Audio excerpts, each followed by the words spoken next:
toye awa kopesa bino ba nouvelle oyo ekoleka na République démocratique du Congo et puis ba nouvelle oyo ekoleka na ngambu ya banguna oyo bakoluka biso. Banguna oyo bakoluka biso ezali banani? C'est les Rwandais oyo bazali en complicité avec Kagame. Bandeko nanga, je vous ai dit sur direct mususu utaki koleka ete que non. L'émission c'était prévu tout ça là yango na maître Joël Kitenge, mais maître Joël azana ba contre-temps. Maître Joël azana mo makambo ebele. Alors, habituez-vous avec moi, je m'appelle Messi Rabi Matondo, vous êtes les journalistes Rabi Matondo. Bon, continuez pour s'abonner massivement sur votre chaîne pour na koyeba na kopesa lisusu force na chaîne oyo bo continuer bo partager. La nouvelle vient de tomber bandeko na ngai. Matanga na Gisenyi. Matanga na Gisenyi. Bandeko na ngai tokosala une petite analyse. Tofungoli parenthèse muke. Déjà, vous avez compris, ou soit, on avait fait une révélation na direct Oyeuté Koleka pour vous éclaircir, pour vous dire que non, comment est-ce que Francine Muyumba avait porté plainte contre Batunyo, surtout ba dénosaki ou soit Batunyo, surtout ba bimisaki secret na yen en poissa. Et puis, ce qui est bizarre, Ezanine, vous portez plainte contre Batu Oba Kolobanao Mabe, mais vous êtes la première personne à comment je peux dire, il y a qu'à s'imposer dans les propos de Mokonza Mboka, il y a qu'à télémla Mokonza Mboka Francine Muyumba. Mais comment est-ce que aujourd'hui monopole, aujourd'hui les devants, il y a qu'à porter plainte contre bateau, il y a qu'à dénoncer, alors que tout ce que les gens disent sur vous est la vérité. Rencontre ya Francine Muyumba na bato ya AFC. Na bato ya AFC. Est-ce que Francine Muyumba peut nous dire rencontre na yena batu ya AFC ezalaki pourquoi pona kosolola nini et puis ezalaki pona nini? Bandeko nanga, les choses ekomi kokende mbutu mbutu. Ba impérialiste ebele bato nyonso oyo tu bazoko boule ou soit bango bazana ba idée ya mabe pour déstabiliser la RDC. La plupart bazo za la démasquer et puis tant ba la dénoncer ba komi ko porter biso ba plainte o tebota la jeune wana azolo babou. C'est parce qu'ils ont compris que non ba plan na bango ba complot na bango loko les autres à la démasquer ndenge to ko déstabiliser bango médiatiquement ne ba komi na niveau ya ko komaka ko porter la ka biso plainte. Francine Muyumba, sénatrice, maman, si tu n'es pas dans le plan de l'ennemi, si tu n'es pas dans le plan de comploter avec l'ennemi qui est l'agresseur, Ozali, bato va se rebeller contre la RDC, bato lokola Corneille Nanga, bato lokola Jean-Jacques Mamba. Si tu n'es pas avec eux, alors pourquoi vous avez porté plainte na ba allégation ou soit na nyon surtout au watuba koloba? Alors nous avons vite compris que non, Francine Muyumba, il est complice avec bato oba koluka kosa la RDC Mabi. Bande konanga, boss kizenga parce que la lumière ils ont bougé moi mouké. Alors Francine Muyumba a porté plainte contre bato oba koluka kosa la bazo ko bimisa ba vérité sérieux parce que moi ngala komona yango loko na kobenga yango ba vérité parce que au moment où nous sommes toza lisusu na tante to lekisaka ba actualité soit to lekisaka ba info kaka boye to yoki info be to tiki yango to moni photo moko boye avec l'ennemi to to tiki yango na minute o to komi vigilant makasi parce que tozo risquer to mona pe boye lelo to lobi boye ça malukonde a compléter na ennemi. Le lot de to moni boye mutu oyo azata na 100 ya ba étranger te mais akomi ko coopérer na ba ennemi. C'est pourquoi il faut tous ala très vigilant na bato nyonso tout oyo baza ko entourer mokonzi mboka. Et puis na bato nyonso tout baza na ba institution à l'état et puis na bato nyonso tout baza na kati ya baza ko sala mosala pona mboka parce que la plupart d'entre eux bandimi kozala corrompu par l'ennemi, kozala corrompu par les États-Unis, kozala corrompu par La France pour déstabiliser ba pays na bango moko. Batu lokola tokozo exemple. On a kopesa bino simple bandeko nanga. Moto lokola Franck Diongo. Une personne qui est congolais de sang, mais il se permet de se rebeller contre la République. Aussi moto lokola Corneille Nanga. Moto oyo toyebi kazali congolais de père et de mère. Mais il se permet de se rebeller contre la République démocratique du Congo. Alors expliquez-nous un peu. Est-ce que moto lokola Corneille Nanga, un congolais de père et de mère, peut collaborer avec Corneille Nanga? Tandis qu'il est là pour déstabiliser la République, tandis qu'il est là pour comploter à renverser le pouvoir en place qui est le pouvoir de Félix Antoine Tshisekedi, le pouvoir où ils allaient faire avancer Mboka. Les loyaux, na 18 ans, Hippolyte Kanambe Kazembe et Kabila, toyebaka te que c'est Kagame qui agresse l'Est de la République. Mais à travers Félix Antoine Tshisekedi, nous avons vite compris que non, c'est Kagame qui est l'agresseur de l'Est de la République démocratique du Congo. Alors comment est-ce qu'une personne de bonne foi, ozo luka bolamu ya mboka na ye, bolamu ya population congolaise base à la kimia, mais il y a des gens oyo bakomi ko comploter, batu lokola ba Francine Muyumba, batu lokola ba Franck Diongo, batu lokola ba Jean-Jacques Mamba, batu lokola ba Moïse Katumbi, batu lokola. Tous ces personnes-là, boyebi bango, bandeko nanga, ne donnons plus confiance aux personnes oyo batelemelaka ba avantage soit batelemelaka kimia na est de la République. Parce que moto nyonso to akotelemela kimia na est de la République azali traître. Voilà, bandeko na ngai tokota siko na mozindo ya masolo na biso. Matanga na Gisenyi, qu'est-ce qui s'est réellement passé pour que ba deuil, ba cercueil ya ba militaire RDF et Kende ba cadavre ba corps na bango ezonga Gisenyi. Les M23 basibisaki ke attaque moko ya kosakana te. Sukhoi 25 avec ba drone na biso CS4. Le plan de Kagame c'est quoi? Kagame avait accepté dernièrement en coulisses d'accepter les conditions que Félix Antoine Tshisekedi avait proposé, ou soit avait imposé, pas proposé, parce que Fatih n'avait pas proposé, mais il avait imposé Yakoye Bisa Kagame que non, avant que je puisse dialoguer avec vous, vous devez kolongola na M23 tous les rebelles au bazali na mabele nanga. Na bandeli, le président Félix Antoine Tshisekedi avait imposé à Kagame, le président Félix Antoine Tshisekedi avait imposé à Kagame que avant que je puisse dialoguer avec vous, il faut olongola tous les M23 au bazali na mabele nanga. Et puis tant que olongola bango bunagana pe lususu ezala vide. Je ne vais pas voir même à M23 moko na bunagana. Il faut bango nyonso tu balongwa. Nde c'est par là okomona ngai siko na sali nini na ndimi usati na ye sikoyo tokomi kokutani tobandi kosolola.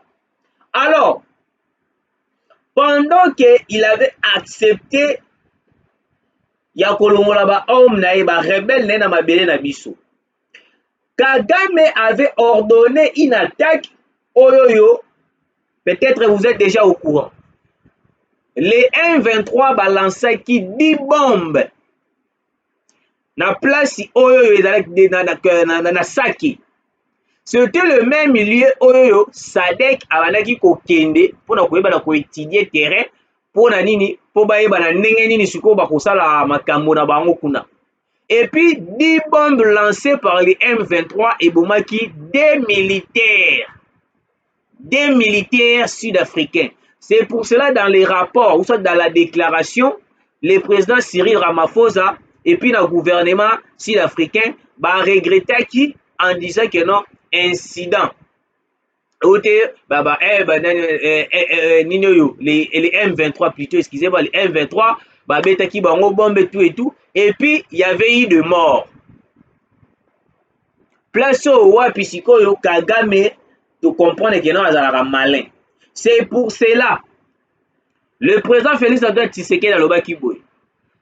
Pourquoi tozo luka to dialoguer mais moto yango tozoluka to dialogue na ye azo continuer toujours koboma.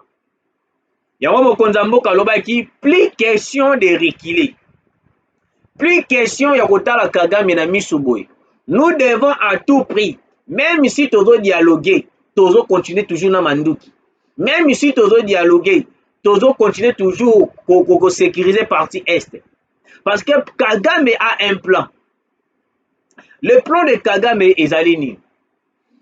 Vu qu'il sait que non, le président de la République a commis la force moko ya kosakana te, il est soutenu par la Russie, il est soutenu na ba pays oyo ezali makasi ndeti bina minute oyo la SADC, tozali na Sud-Afrique, tozali na Burundi, tozali na Malawi, eza ba parmi ba pays oyo eza ko accompagner biso pour combattre les M23 jusqu'au bout.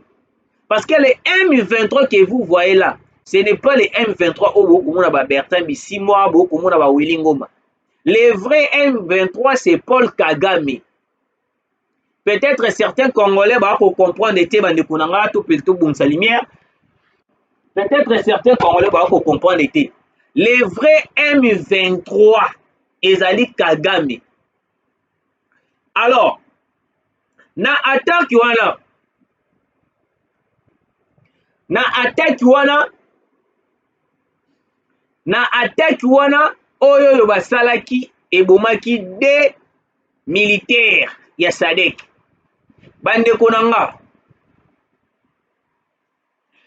les FARDC bazongisaki attaque moko ya makasi contre les M23.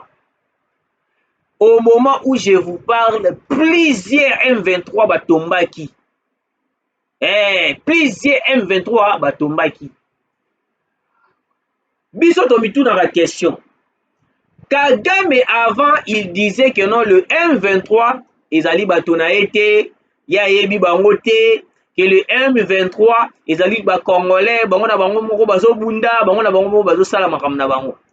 Mais brusquement comme ça, Kagame accepte ya kolongola ba M23 na mabele na biso pour dialoguer avec le président Félix Antoine Tshisekedi. Mais ce qui est bizarre, Kagame est un malin. Kagame, il est dirigé par la communauté internationale. Bolanda ba déclaration ya ba États-Unis te to soutenir Kagame te, o te Kagame azaye moko, o te Kagame. Bon, on a même Union européenne à Kolobakan te Kagame atika soutien tout à soutenir les M23. Archi faux. Bazali bato oyo basalaka ba déclaration là pour nous tromper. En réalité, c'est eux qui sont à la base. C'est eux qui sont derrière Kagame pour agresser les Congolais et puis piller nos richesses. Parce qu'il y a une déclaration où il y a un tweet au Totanaki, Balobi était jusqu'à présent, les M23 continuent d'exploiter nos minéraux illicitement. Pendant que biso toko bunda te banande nini ya kosala ko récupérer mabele, les M23 na côté na mususu ba ko exploiter mabele na biso, baza ko exploiter mabele na biso. Alors yango monaki tango bango ba lansaki 10 bombes et kendaki ko toucher ba militaire ya SADC, les FARDC ba réplikaki yango moni les M23, plus de 200 morts. Du côté des M23, plus de 200 morts. Au moment où je vous parle, il y a grave na Gisenyi. Kagame a un plan tout comment est-ce qu'il va faire cette fois-ci pour renforcer encore les M23 et puis aïe ko attaquer. Parce que Kagame ndenga zali bongo, Kagame ndenga zali bongo azanga ba stratégie te. Aza coaché et pas ya Yoweri Museveni, aza coaché et pas ya Emmanuel Macron, aza coaché et pas ya Joe Biden, aza coaché na Londres, aza coaché na Pologne. Nzambe merci parce que la République démocratique du Congo a détermination à tous les Congolais. Aucun centimètre mabele na biso ekokende na maboko ya ba Rwandais. La place, la position de FARDC de Mubambiro ont été visées 10 bombes, des morts du SADC. C'était dans Mubambiro, les M23 balançaient qui 10 bombes. Pourquoi ils avaient lancé 10 bombes? Je vais vous expliquer. Les M23, va comprendre que non, parmi les pays à SADC, au Bango, basalelaki bango lobbying et pas Anthony Blinken. Parce que Anthony Blinken, azali moto oyoyo, azana sima ya M23. Anthony Blinken, excusez-moi, Anthony Blinken, vu que bango, les États-Unis, bazana sima ya Rwanda, bazana sima ya Kagame, c'est pour cela beaucoup remarqué, baza kosalaka ba lobbying moko ya makasi pour le Rwanda. Dernièrement, on avait dénoncé comment est-ce que Anthony Blinken s'était rendu na Angola. Et puis après quelques temps seulement, quelques jours, soit quelques semaines et belé, quelques jours, directement tout le monde na RDC na biso na Congo central na Kimpese, désordre bandit. Et comme yo bakangi ba Rwandais, bakangi boy. Donc les États-Unis ba comité na niveau ya ko comploter, ko imposer ba pays oyo ko entourer biso de ne pas participer à la mission de la SADC, parce que ceux qui va participer à la mission à SADC, le plan est qu'ils allaient anéantir les M23 et puis entrer directement dans kati ya Rwanda. Parce que c'est, comment je peux dire, il y a une détermination à président Félix Antoine Tshisekedi. Cette fois-ci, toko viser le sous-souki la tête, on doit maintenant viser la tête. Maintenant, la tête est à Wapi. La tête, c'est Kagame. La tête, c'est Rwanda. C'est pour cela, tant que cette fois-ci, nous allons déclarer directement la guerre avec le Rwanda. Nous allons bombarder. Tout le monde a dit directement, la Pologne s'est levée pour dire que non, Motonio surtout, à Kolinga, Abeta, Rwanda, Biso Tozana ye, toko soutenir ye, bah, monaki déjà place au Wapi. Parce que pendant que le président de la République a mené la déclaration, il y avait une délégation de la Russie, Batindaki Bango Anama Bien Biso. Batindaki Bango Anama Bien Biso. Pourquoi Batindaki Bango Anama Bien Biso une délégation de la Russie? C'était pour parler de la situation sécuritaire de l'Est de la République. Le président Poutine a lobby boy. Félix Antoine Tshisekedi, loba oyo za nango besoin soutien nini olingi tosala pour vous soutenir pour terminer la guerre de l'Est de la République. Parce que au moment où nous sommes, guerre na biso oto kosala eza lisusu te ke no toke sumba manduki to bimisi mbongo. Parce que les États-Unis, la communauté internationale de l'Union européenne, bazelaka biso toke somba minduki ba bloquer ba compte na biso ba lo ba keno te mbongo eza bloqué moi bo soma minduki eza te bozela non. Au moment où nous sommes, toza na tente ya kosomba minduki na mbongo. Il suffit de négocier avec les pays qui est en train de vendre ba minduki. Toyebisi oye ozui coltan.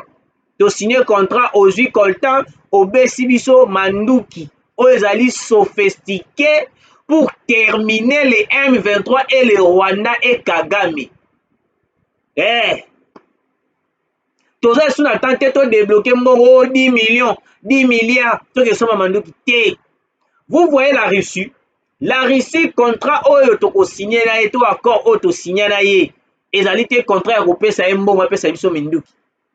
Toyebisi lokola yoza na satande parce que minerai oyo esalaka satande eza awa na RDC. Okoya ozwi minerai na yo toyokani yo pesa biso ka manduki oyo eza sophistiqué. Biso pe to en finir avec les Rwandais. Parce que millions de milliers ou soit millions morts au bakufi na este. Baleki Kagame aza na valeur te koleka bango. To lelo soki to bombarder Kigali, soki 1000 personnes bakufi et que ba na valeur makas koleka ba millions de Congolais bakufa. Cette fois-ci, la paix a changé de camp. Nous allons frapper. Et puis notre frappe que nous allons frapper, ça sera très fort. Et puis même la communauté internationale va nous blâmer. Parce que tokobeta te poto kamawa, mais tokobeta jusqu'au point que non, même la communauté internationale va déclarer, même la Russie a kobeta boité. Et puis, il y a une nouvelle que je vais vous annoncer. Au moment où tozo ko négocier ou soit tozo ko luka ba solution nyonso tout.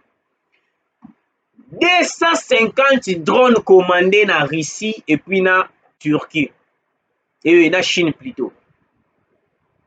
Eh, nayebisaki bino que non, le président de la République va déployer des drones militaires CH4 pour contrôler la situation aux États-Unis na frontière na biso na Rwanda.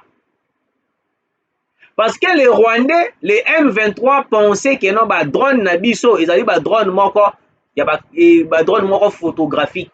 Et quand on bango ba photo, et filmaka bango, ils pensaient cela. Alors que les drones CH4, ils ont ba drone militaire capable de bombarder même Kigali. Chaque drone CH4, ils ont contenir 8 missiles. Maintenant, admettons, de déployer 10 drones CH4. Ce qu'on met, c'est 8 fois 10. Et puis, c'est combien? 10 drones, voilà. Pour chaque drone, ils ont contenir 8 missiles. Ce qu'on met, c'est 8 fois 10. Tozana ba missile ebele capable de bombarder, d'anéantir le Rwanda, d'anéantir Kigali. Bato o bakufi na est de la République, Kagame aleki bango na valeur te. Bandeko nanga, condition o mokonzi ya mboka apesaki Kagame avant de dialoguer avec Kagame. Parce que ezalaki processus o mokonzi ya mboka akendelaki na Rwanda basolola yebi que non, nandimi ko dialoguer na Kagame. Mais soki na ko dialoguer na Kagame à une seule condition. Il faut alongola tous les M23 na mabele nanga, et puis ngai na kokende ko dialoguer na ye. Et puis kolongola tous les M23 ezate que non balongwe na ba Kichanga balongwe te bango nyonso même na Bunagana il faut balongwa. Simbelanga lumière wana po epela. Alors bandeko nanga, il faut comprendre les M23 tango bayoki bongo condition ya président Félix Antoine Tshisekedi bakomaki ko réagir na ba bombe parce que toyebisi bino moni M23 ce n'est pas ba Willy Ngoma, ce n'est pas ba Bertrand Bisimwa. Les M23 en réalité c'est Paul Kagame lui-même. Pourquoi tolobi bongo? Parce que ebele ba ko comprendre te ebele ba pensaka kaka que non les M23 ils allaient Bertrand Bisimwa, les M23 ils allaient non, les M23 c'est Kagame lui-même. Si les M23 ils allaient Kagame te même tanga o ezana giseni na minute oyo ba mama ya Rwanda kuna ba ngaki ba lela te. Parce que Kagame avant tout il disait que non les M23 ils allaient ba congolais. Mais aujourd'hui Kagame a commis kondima les M23 ils allaient. Bandeko nanga plusieurs corps de M23 transférés na Rwanda.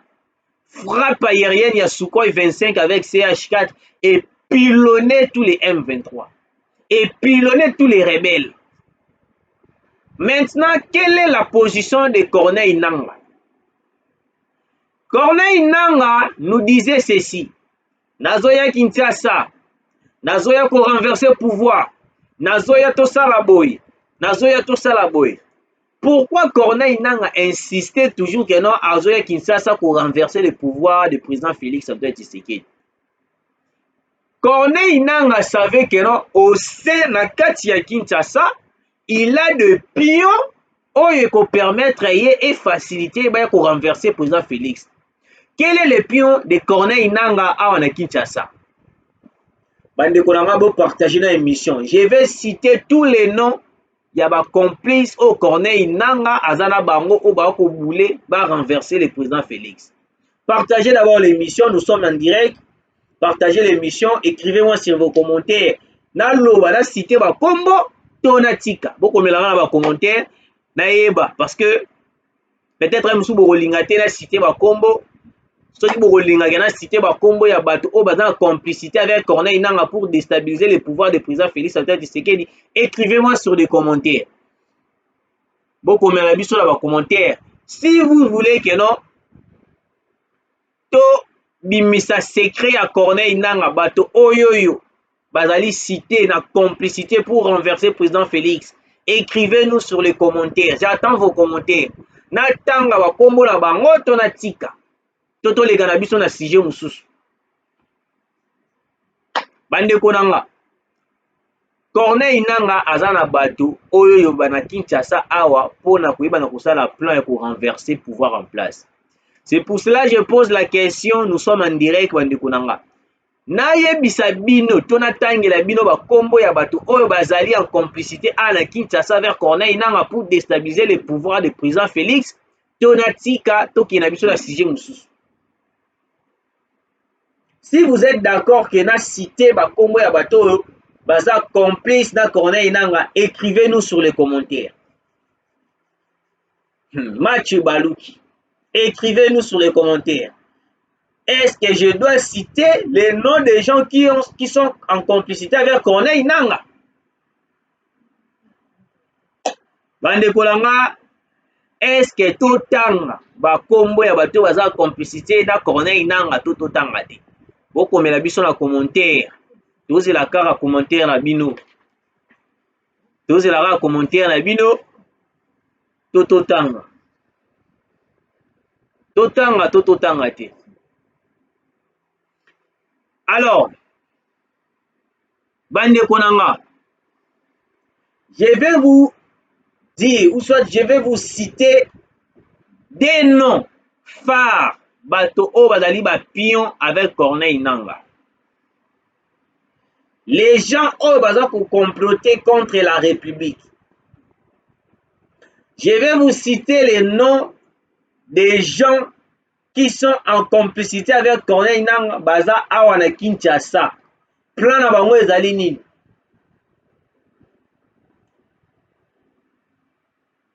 Renforcer ou soit prendre les informations de Kinshasa, transférer à Corneille Nangaa et puis Corneille Nangaa va partager information à N23 na Kagame.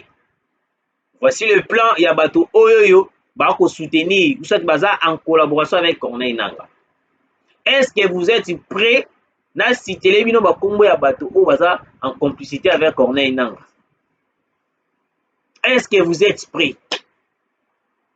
Bandeko nanga, moto ya liboso.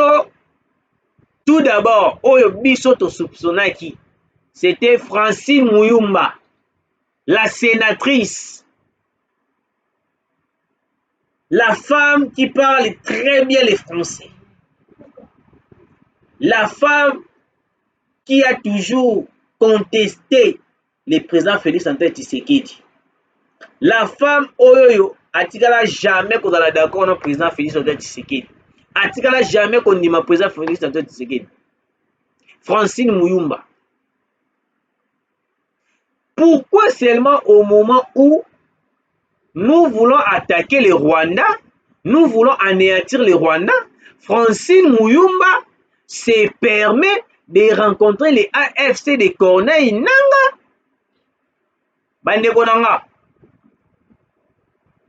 Rencontre à Francine Muyumba na AFC à Corneille Nangaa. La vérité est claire. Madame, peut-être, d'après nos informations, azo livré ba information ya mboka ya gouvernement congolaise auprès des AFC. Comment est-ce que le AFC bazali contre la République? Bazali avec les M23, bazali avec bato o ba ngaba bomamboka, Mais madame la sénatrice se permet de rencontrer bato wana komona na bango kosala bakalin kosolola. Nous avons vite compris que non, même madame la sénatrice Francine Muyumba n'est pas sincère avec la RDC. Na boyi na kokota na ba origine na ye parce que tu boyi awa ye kun makamba ko porter bato ba plainte. Biso to lobby ka o esengi tolo. Et puis deuxième personne, Jean-Jacques Mamba. Omoni bato wana ndenge babimaka bandeko nanga. Bazalaka neni bango bazalaka neni bakontestaka kaka makambo mokonzi ya mboka, bakontestaka kaka bamakambo mokonzi ya mboka. Président Félix akoloba bango balingi te te non mokonzi ya mboka akosala biloko mabe te, azosala bien te na régime ya 18 ans. Mais bino bopesaka biso exemple ya régime ya 18 ans ya Hippolyte Kanambe Kazembe Kabila. Qui ne sait pas que Kabila massacrait des Congolais? Qui ne sait pas que Kabila tuait des Congolais? Qui ne sait pas que Kabila aza na makila ya Congolais na maboko? Mais lelo tozwi moto oyo andimi ko accompagner la République sans pourtant kosima makila na bango na maboko Fachi Beton. Mais vous nous parlez encore de Hippolyte Kanambe Kazembe, l'homme qui a signé des accords avec les M23 en cédant la partie Est entre le maire Rwandais, en cédant la partie Est entre le maire des Occidentaux, lelo et comme les biso problème. Et puis, na moto oyo azalaka na sima na ye Musée Laurent Désiré Kabila ba signé la biso ba accord ya Emera. Ale Kabila, Hippolyte Kanambe Kazembe, ole atikata, toyebisaka bino étranger soki bate wana a diriger akozala na souci ya mboka na mboka wana te koleka bakolo mboka. Ndenge moko na Kabila. Bon, ndenge moko na Kabila. Kabila vu qu'il était étranger, atikala jamais kozala na souci ya RDC. To poser question. Pendant que Kabila était au pouvoir, soldats banaki kofutama combien? Policiers banaki kofutama combien? Enseignants banaki kofutama combien? Soyons d'abord des réalistes quand même. Malgré tout, Toboïte, Tshisekedi à cause de la mabe. Tshisekedi o ayibi à cause akoyiba. Mais to réaliser dans le makambu comme il faut. Régime il y a 18 ans. Enseignants banaki kofutama combien? Policiers banaki kofutama combien? Militaires banaki kofutama combien? Est-ce que dans le régime il y a 18 ans, tozalaki na liberté d'expression, na démocratie, c'est pour cela moi je dis que non, tous les Congolais au balobaka ke Kabila zonga, ce sont des inconscients. Parce que motoloko la nga soki na loti ndoto ke Kabila zongi na lamuki na sutuki na pongi na bandi kosala ba déclaration na bengani molimo nyonso ya retour ya Kabila. Parce que soki Kabila zongi eza lokola tozongi lisusu na bouumbu. Eza lokola tozongi lisusu na bouumbu. Les Congolais de père et de mère, soyons vigilants, respectons les règles alinines. Motonia surtout au moni azali suspect tout autour na bino. Il faut qu'on dénonce. Parce que au moment où nous sommes, armée na biso ekomi ko kende liboso, banguna pe bazo profiter ko infiltrer biso. Yango moni mokonza mboka lobaki infiltration ezali makasi na mboka na biso. Pour gagner la guerre, il s'est rappelé infiltration ezala makasi te. Ceux qui bozali infiltrés par les mêmes agresseurs au hasard au combattre bino. Oui ba kenon bokolonga guerre mbala moko te. Bokolonga guerre mbala moko te. Bande konanga, vous qui nous suivez de partout, tozalaki na esengo ya kopesa bino actualité oyo émission oyo. Maître Joël Kitenge a une difficulté par rapport à l'absence naie, bo s'habituer na ngai na kombo na ngai Rabi Matondo ba o nyostu boyebi ngai te kombo na ngai Rabi Matondo nazali moto oyo pe azobima na ba fruit ya Maître Joël Kitenge soki bomoni ete bomoni nga bo continuer kaka kolanda soki erreur ezali bokomeli biso ke non te ndeko osalaki erreur soki ya phrase soki ya eloko biso eloko ekopousse biso lisusu tokende mosika. Alors tolance mpe appel na baoyo mpe bakoluka kosoutenir biso na mwa micro na mwa telefone na mwa cravate mwa ordinateur kosunga biso mpe kitoko parce que boyebi na bacondition oyo tokotravaille mo lumière ekati ya mo boye mais soutien na bino ekozala le bienvenu na kati ya chaîne na biso. Voilà oyo tonga toyebisa bino yango wana botikala malamu soki actualité eye continuez toujours kolancer yango.